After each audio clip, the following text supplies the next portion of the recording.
तो दोस्तों, साउथ के आइकॉन स्टार अल्लू अर्जुन और नेशनल क्रश के नाम से मशहूर एक्ट्रेस रश्मिका मंदाना की फिल्म पुष्पा आज बड़े पर्दों पर रिलीज हो चुकी है।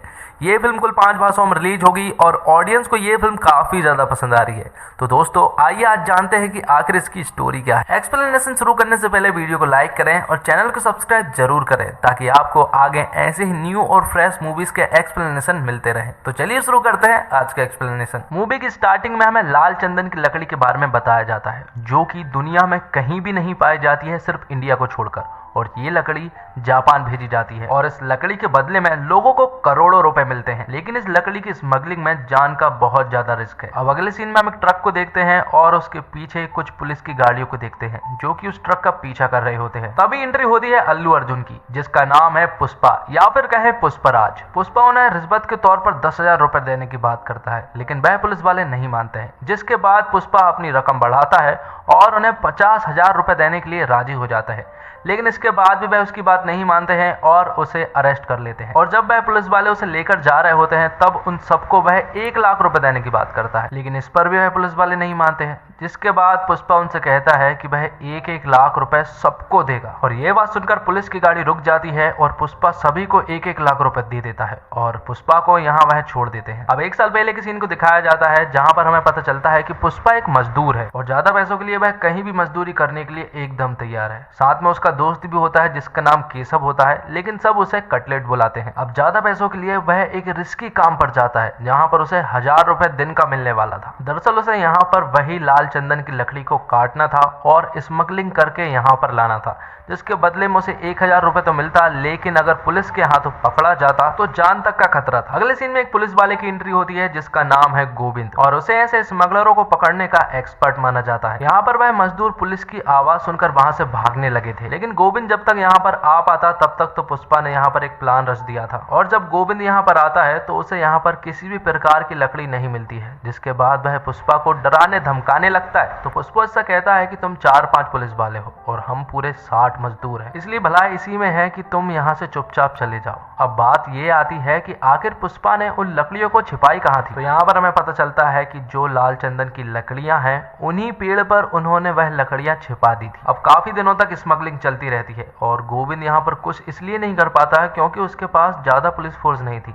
लेकिन एक दिन वह अपनी पूरी पुलिस फोर्स के साथ वहां पर अटैक करने के लिए आ जाता है, जिसके कारण पुष्पा लकड़ियों से भरे ट्रक को वहां से लेकर भागने लगता है और उसके पीछे पुलिस भी लग जाती है। लेकिन थोड़ी दूर के बाद उन्हें सिर्फ वहां पर पुष्पा मिलता है, ट्रक नहीं मिलता है, इसलिए वह उसे पकड़कर पुलिस स्टेशन लेकर आ जाते हैं और उसकी जमकर धुलाई करके उससे पूछते हैं कि आखिर ट्रक कहां पर है। लेकिन मजाल है कि पुष्पा ने उस ट्रक के बारे में कुछ भी बताया हो। मारते मारते पुलिस वालों के हाथ दर्द करने लगते हैं, लेकिन पुष्पा उफ तक नहीं करता और ट्रक के बारे में कुछ नहीं बताता। पुष्पा की बोलती कभी बंद नहीं हुआ करती थी, लेकिन पुष्पा की बोलती सिर्फ एक जगह बंद होती थी, वो है उसके पिताजी की जब बात होती थी। फ्लैशबैक के बचपन के सीन में हमें दिखाया जाता है कि पुष्पा की माँ एक आदमी से प्यार करती थी और वह आदमी भी उससे प्यार करता था, जिसके कारण पुष्पा हुआ। लेकिन पुष्पा की माँ और उस आदमी की शादी नहीं हुई और इसी कारण पूरी दुनिया पुष्पा को नाजायज समझती है। अगले सीन में हम एक बैंड को देख पाते हैं जहां पर हमें 3 लोगों के बारे में बताया जाता है। सबसे पहले आदमी का नाम है जॉली रेड्डी, जिसे सवाब और कबाब के अलावा किसी और से कोई मतलब नहीं। दूसरे नंबर का आदमी है जक्का रेड्डी, जिसका दिमाग बहुत तेज है और यही पूरा बिजनेस संभालता है। तीसरे नंबर का आदमी है कोंडा रेड्डी, जो कि इन तीनों भाइयों में सबसे बड़ा है और वही इस गैंग का लीडर है। और पुष्पा ने जिनकी लकड़ियों को छिपाया है वह दरअसल इन्हीं की लकड़ियां हैं और पुष्पा इन्हीं के लिए मजदूरी करता है। और जब उन्हें ये बात पता चलती है कि पुष्पा ने पुलिस के सामने बिल्कुल भी मुंह नहीं खोला है तो वह तुरंत ही उससे मिलने के लिए आ जाते हैं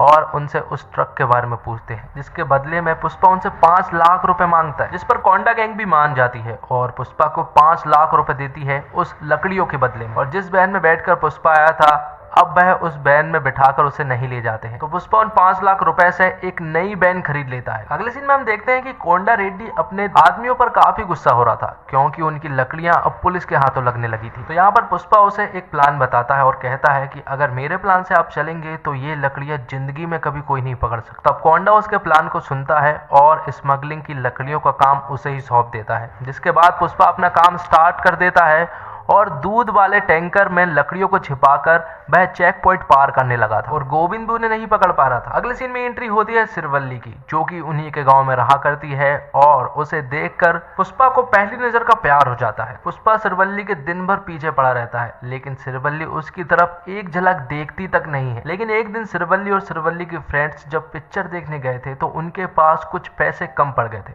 जिसके बाद वहां पर कटलेट जाता है और उनसे कहता है कि ये 1000 रुपए रखो, इसके बदले में तुम्हें सिर्फ एक बार पुष्पा को हंसकर देखना होगा, जिस पर सिरवल्ली भी मान जाती है। अगले सीन में हम देखते हैं कि सिरवल्ली एक मंदिर के पास पुष्पा को हंसते हुए देख रही होती है और ये देखकर पुष्पा भी बहुत ज्यादा खुश हो जाता है और फिर तुरंत ही सिरवल्ली से बात करने के लिए उसके पास चला जाता है।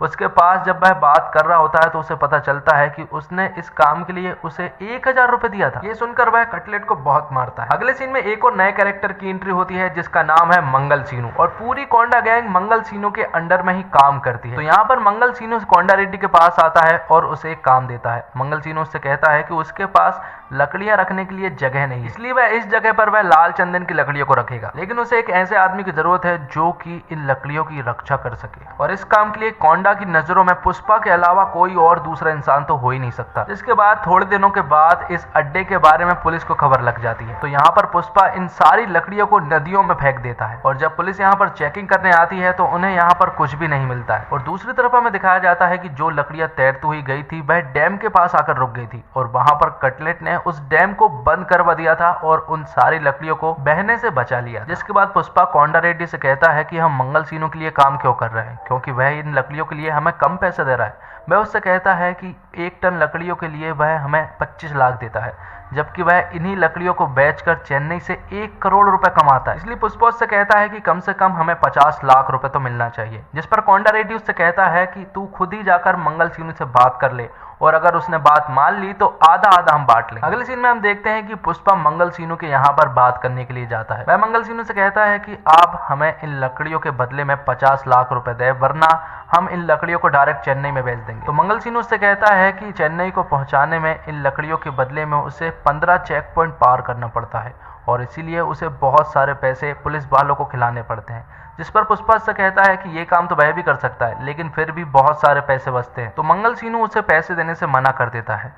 तब पुष्पा उन्हीं के फोन से तुरंत ही चेन्नई में मुरुगन को कॉल कर देता है और उसे लाल चंदन की लकड़ियों को खरीदने के लिए ऑफर करता है। तो यहाँ पर वह पुष्पा को मारने की कोशिश करते हैं, लेकिन यहाँ पर पुष्पा उन्हें ही धो डालता है। अगले सीन में हम देखते हैं कि पुष्पा चेन्नई पहुंच चुका है मुरुगन से मिलने के लिए और उससे डायरेक्ट बात करता है लाल चंदन की लकड़ियों के बारे में। वह उससे कहता है कि अब उसके पास वह डायरेक्ट ही लकड़ियां भेजेगा। जब वह कोंडा रेड्डी को फोन करता है तो कोंडा रेड्डी को काफी गुस्सा आता है, लेकिन जब पुष्पा उससे कहता है कि मंगल सीनू हमें इस काम के लिए 25 लाख दिया करता था, लेकिन हम यहाँ पर डायरेक्ट बेचकर 1 करोड़ रुपए कमाएंगे। लेकिन थोड़ी देर के बाद कोंडा रेड्डी भी मान जाता है। अगले सीन में हम देखते हैं कि सिरवल्ली के फादर को जॉली रेड्डी ने पकड़ रखा है। दरअसल सिरवल्ली के फादर ने कुछ बातें लीक कर दी थी, इसलिए उसने उन्हें बंदी बना लिया है। साथ में उसने सिरवल्ली को भी लेकर आ गया है और वह सिरवल्ली से कहता है कि एक रात मेरे साथ गुजारने के बाद वह उसके फादर को छोड़ देगा। और फिर सिरवल्ली ये बात तुरंत ही पुष्पा को बताती है। ये सब बताने के बाद वह अपने प्यार का इजहार भी कर देती है। तब पुष्पा तुरंत ही जॉली रेड्डी के पास जाता है और उसे बहुत धोता है। उसकी हालत इतनी खराब थी कि वह होश में ही नहीं आ रहा था, इसलिए कोंडा रेड्डी को यह पता नहीं चल पा रहा था कि आखिर ये किसने किया। लेकिन एक दिन पुष्पा और कटलेट जॉली रेड्डी के साथ उन्होंने जो किया उसके बारे में बात कर रहे होते हैं, लेकिन तभी अचानक कोंडा रेड्डी आ जाता है।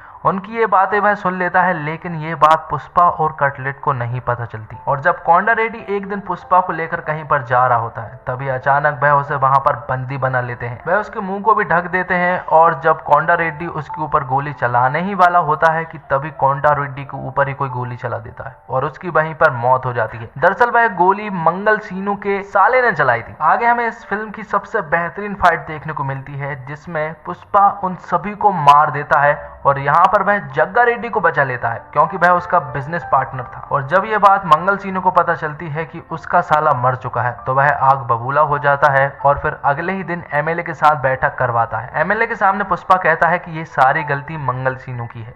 दरअसल हम उनसे लकड़ियों के बदले में ज्यादा पैसा मांग रहे थे, लेकिन मंगल सीनू ने हमें बहुत कम पैसा दिया, जबकि इन लकड़ियों की कीमत करोड़ों में है। साथ में वह उनसे कहता है कि वह इन लकड़ियों को इंडिया के हर एक कोने में पहुंचाना चाहता है, क्योंकि इन लकड़ियों की बहुत ज़्यादा डिमांड है, क्योंकि ये लकड़ी कहीं भी नहीं पाई जाती दुनिया में, सिर्फ हमारे इलाके में ये पाई जाती है। तब एमएलए पुष्पा को सिंडिकेट का लीडर बना देता है और कहता है कि अब पुष्पा के अंडर ही पूरा काम होगा। तो अब लकड़ियों का काम बहुत ही तेजी से शुरू हो चुका था और अब इंडिया के कोने कोने में ये लकड़ियां पहुंचने लगी थी और पुष्पा यहाँ पर अब बहुत बड़ा आदमी बन चुका था और अब पुष्पा के टक्कर में भी कोई नहीं था। लेकिन तभी एंट्री होती है भंवर सिंह शेखावत की, जो कि एक जाना माना पुलिस वाला था, जिसने ऐसे क्रिमिनलों को काफी बार निपटा चुका है। और अब वो दिन आ ही गया जब सिरवल्ली और पुष्पा की शादी होने वाली थी और शादी का कार्ड वह नए एसपी को देने के लिए भी जाता है, लेकिन वहां जाकर वह उसे कार्ड तो दे देता है, साथ में वह उसे 1 करोड़ रुपए रिश्वत भी देता है और उससे कहता है कि 1 करोड़ रुपए आपके पास हर महीने पहुंच जाएंगे। लेकिन यहाँ पर भंवर सिंह शेखावत पुष्पा की जमकर बेइज्जती कर देता है और इसके कारण पुष्पा को अंदर ही अंदर बहुत तेज गुस्सा आ रही थी। आगे कुछ दिनों में हम देखते हैं कि भंवर सिंह शेखावत की पुष्पा हर एक बात मानने लगा था,